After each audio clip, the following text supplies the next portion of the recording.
Hey guys, new episode में आपका स्वागत है। एपिसोड की स्टार्टिंग में दिखाया जाता है ज़ाओ वैन जियान को देखकर कहता है ये एक वेस्ट इंसान है जो सिर्फ मेरे साथ खेलना चाहता है। आज तो तुम्हें मुझसे कोई नहीं बचा सकता, मैं तुम्हें छोड़ूंगा नहीं, मार दूंगा। जियान कहता है तुम्हें ये सब कहने के लिए किसने कहा, और इतना कहते ही वो उसके पेट के ऊपर पंच करता है और तेजी से आगे बढ़ के वो उसके मुंह के ऊपर भी पंच करता है। तभी वो अपने पैरों को ऊपर की ओर उठाता है और पैरों से एक किक कर देता है, जिसकी वजह से वो थोड़ा ऊपर की ओर उछल जाता है और जियान फिर से उसके सर के ऊपर किक करता है। वहाँ पर एक गड्ढा होता हुआ दिखाई देता है। सभी लोग ये सब देख के काफ़ी ज़्यादा हैरान होते हैं। उस गड्ढे के अंदर कोई और नहीं बल्कि ज़ाओ वैन गिरा होता है। वो काफ़ी ज़्यादा घायल हो चुका होता है। जियान के भी थोड़ा सा खून निकल रहा होता है। वहीं दूसरी ओर ज़ाओ वैन नीचे ज़मीन पर पड़ा हुआ होता है और वो कहता है ये हो पाना तो इम्पॉसिबल है, ये कैसे हुआ। जैंग हैरान होता है और वो कहता है ये होना तो इम्पॉसिबल है, ये 6th ग्रेड के की को इकट्ठा करके 9th ग्रेड के इंसान को मार रहा है। और जब जैंग के फादर उसे ये सब बोलते हुए सुन रहे होते हैं तो उन्हें जैंग के ऊपर गुस्सा आता है और वो जैंग की पिटाई करने लग जाते हैं और वो कहते हैं तुम बहुत ही ज़्यादा बेकार बेटे हो मेरे, तुमने जो भी जियान के बारे में बताया था वो सब कुछ गलत निकला। वो कितने अच्छे तरीके से फाइट कर रहा है। जैंग कहता है फादर मुझे लगता है इसके पास कोई कार्ड छिपा हुआ है, तभी तो ये इतने अच्छे तरीके से फाइट कर रहा है। वहीं जियान ज़ाओ वैन की ओर आ रहा होता है और वो कहता है लगता है तुम अभी तक नहीं समझे। और वो ज़ाओ वैन के फेस के ऊपर अपने पैर को रखता है और उसके फेस को कुचलते हुए कहता है अब तो तुम शायद से समझ ही गए होंगे। बैक साइड से जियान की पीठ दिख रही होती है। उसे देखकर जैंग कहता है तो ये इसीलिए हराने में कामयाब हो पाया है क्योंकि इसने पल्स को ब्रेक किया था। लेकिन जियान ने ऐसा कर तो लिया, लेकिन ऐसा करने में उसकी जान को भी खतरा था। और वो हंसते हुए अपने फादर से कहता है फादर इसने ज़रूर कल्टीवेशन किया है और ये 6th ग्रेड पर पहुंचा है, लेकिन अब इसकी मेरिडियन पूरी तरीके से बेकार हो चुकी है। इसका मतलब ये है कि ये अभी भी एक टीनेजर है। इसने अपनी कंसर्न नहीं दिखाई, इसे ऐसा नहीं करना चाहिए था। और ये बोलते हुए वो उसके ऊपर हंस रहा होता है। जब सोफिया ये सब सुनती है तो वो अपने मन में कहती है आखिर इसने इतना मुश्किल मेथड क्यों यूज़ किया।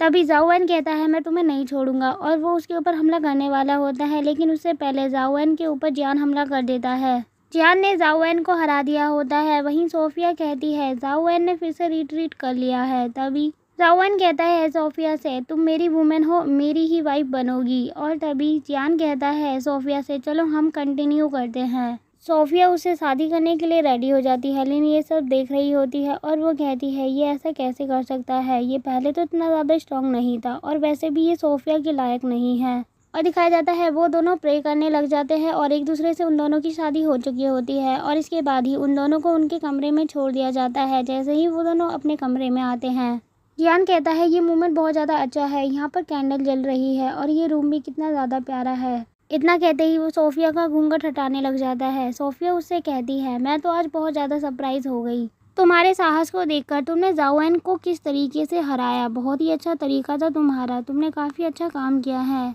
जियान उसका फेस देखता है और वो कहता है अगर किसी चींटी के पास बहुत ही ज़्यादा अच्छी चीज़ आने वाली होती है तो वो उसके लिए कुछ भी करने के लिए तैयार हो जाता है। और इसीलिए मेरे लिए इम्पोर्टेंट ये था कि मैं उसे किसी भी तरीके से हराऊं।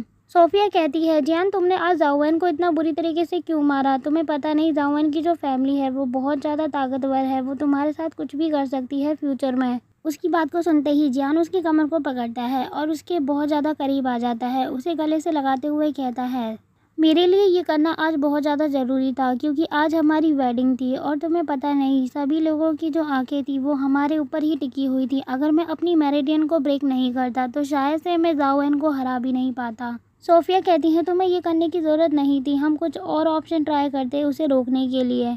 जियान उसके कान के पास आकर कहता है तुम्हें नहीं पता यान फैमिली के खिलाफ बाकी के जितने भी लोग हैं वो षड्यंत्र रच रहे हैं और उसे तबाह करने की कोशिश कर रहे हैं, हमें उनसे सावधान रहना होगा। सोफिया उसके हाथ को पकड़ती है और वो कहती है तुम बहुत ज़्यादा अच्छे हो, थैंक यू सो मच। जियान उसे देख के खुश हो रहा होता है और सोफिया उसके हाथों को पकड़े हुए होती है। वो कहती है थैंक यू, तुमने मेरी इतनी ज़्यादा मदद की है और जब तक तुम मेरे हस्बैंड हो तब तक मैं तुम्हें प्रोटेक्ट करती रहूँगी। जियान उससे कहता है मैंने तुम्हें पहले नहीं बताया, मैं अपने मेरिडियंस को और भी ज़्यादा स्ट्रॉन्ग बना लूँगा।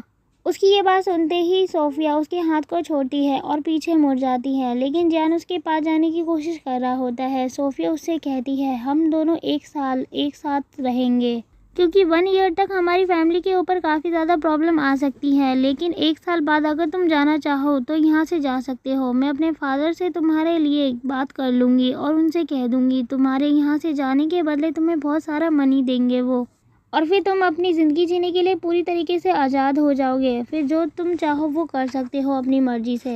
जियान उससे कहता है तुम ये सब छोड़ो, अभी वक्त नहीं है इन सारी बातों का। वहीं दिखाया जाता है जियान ने किस तरीके से जुओ एन को नीचे गिरा दिया था, उसी तरीके से वो सोफिया को बेड पे गिरा देता है और अपने कपड़े को खोलते हुए कहता है ये सारी बातें छोड़ो क्योंकि आज हमारी वेडिंग नाइट है, इसीलिए हमें साथ में एंजॉय करना चाहिए।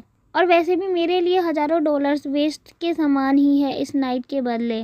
और इतना कहते ही वो भी बेड के ऊपर कूद रहा होता है, और जैसे ही वो बेड के ऊपर कूद जाता है उसका फेस जाकर बेड के मैट्रेस पे लगता है और वो कहता है अचानक से यहाँ पर इतना ज़्यादा हार्ड सरफेस कैसे आ गया। सोफिया उठकर बैठ जाती है और वो कहती है तुम्हें तो पता ही है 1 साल तक हम लोग सिर्फ कपल रहेंगे, और वैसे भी जब मैंने तुमसे शादी की थी तो मैंने इन सारी चीज़ों के बारे में नहीं सोचा था जो तुम करना चाहते हो।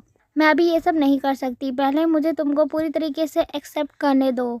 जियान कहता है तो फिर क्या मैं आज इस कमरे में अकेला रहूँगा। सोफिया कहती है ऐसी बात नहीं है, तुम्हारे साथ यहाँ पर लिली रहेगी। जियान खुश होते हुए कहता है तो फिर तुम यहाँ पर मेरे लिए लिली को सर्व करने वाली हो। तभी सोफिया लिली को आवाज़ लगाती है। लिली बाहर से आती है और वो कहती है मिस आपने मुझे बुलाया। लिली अंदर आती है और सोफिया उससे कहती है आज तुम्हें यहाँ पर रहना होगा। उसकी बात को सुनकर लिली काफ़ी ज़्यादा सरप्राइज हो जाती है और सोफिया इतना कहकर वहाँ से जाने लग जाती है। वहीं जियान बैठकर मुस्कुरा रहा होता है। सोफिया वहाँ से बाहर आ जाती है।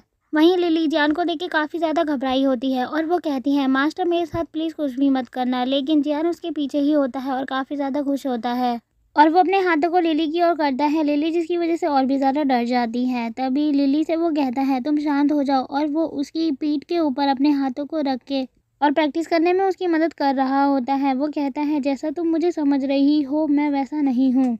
और लिली की जो इंजरीज होती है वो भी पूरी तरीके से ठीक हो जाती है और वो कहती है मास्टर ये तो बहुत जल्दी हो गया। लिली से वो कहता है ये सब मत कहो।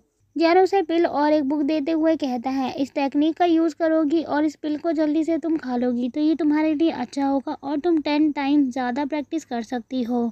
वहीं लिली वो दोनों चीज़ ले लेती है और लिली बहुत ज़्यादा सरप्राइज होती है क्योंकि उसके मास्टर ने उसकी मदद की होती है, खुद की भी प्रैक्टिस की होती है जियान ने और उसकी भी मदद की होती है। जियान ने यन और यौन दोनों से ही प्रैक्टिस की होती है और वो कहता है अब मुझे यौन को बीट करने की कोई ज़रूरत नहीं क्योंकि अब वो मेरे लेवल का भी नहीं है। इसके बाद नेक्स्ट सीन दिखाया जाता है। मॉर्निंग हो चुकी होती है। जियान और लिली ने कल्टीवेशन कर लिया होता है। जियान कहता है पूरी रात प्रैक्टिस करके अच्छा लगा। वहाँ पर सोफिया आती है और वो लिली से कहती है जाओ और टी सर्व करो। जियान सोफिया को देखता है और वो कहता है अच्छा तो मेरी लेडी मुझसे गुस्सा है और जेलस फील कर रही है। जियान सोफिया के साथ अपने फादर और मदर इन लॉ के पास आया होता है और उन्हें वो कर रहा होता है। उसके फादर इन लॉ उससे कहते हैं अब तुम हमारी फैमिली का हिस्सा बन चुके हो, लेकिन अब तुम्हें कोई भी गलती नहीं करनी होगी। और वो कहता है अगर तुम हमारी इज्जत को मिट्टी में मिलाने की कोशिश करोगे तो मैं तुम्हें कभी भी नहीं छोड़ूंगा। और वो ये सब गुस्से से बोल रहे होते हैं। जियान कहता है ठीक है फादर इन लॉ मैं आपकी बात समझ गया। तभी जियान की मदर इन लॉ उसके फादर इन लॉ के ऊपर चिल्लाते हुए कहती है आखिर तुम इतनी बुरी तरीके से क्यों डरा रहे हो उसे। और जियान की मदर उसे समझाते हुए कहती है माना कि तुम कल्टीवेशन में सोफिया से अच्छे नहीं हो, लेकिन तुम मेहनत करोगे तो काफ़ी अच्छे हो जाओगे और हमें साथ ही जल्द ही एक ग्रैंडसन चाहिए तुमसे। जियान कहता है ठीक है मदर इन लॉ मैं आपकी आज्ञा का पालन करूंगा और मैं तैयार हूँ, बस आपकी बेटी है वो थोड़ी सी निराश है मुझसे। और जब जियान ये सब बोल रहा होता है तो सोफिया ने शर्म के मारे अपना फेस दूसरी ओर घुमा लिया होता है और इसके साथ ही एपिसोड यहीं ख़त्म होता है। Thanks for watching. और कमेंट में बताएं आपको ये वीडियो कैसी लगी। अगर आप इसका नेक्स्ट एपिसोड देखना चाहते हैं तो प्लीज़ हमारे चैनल को सब्सक्राइब कर लीजिए।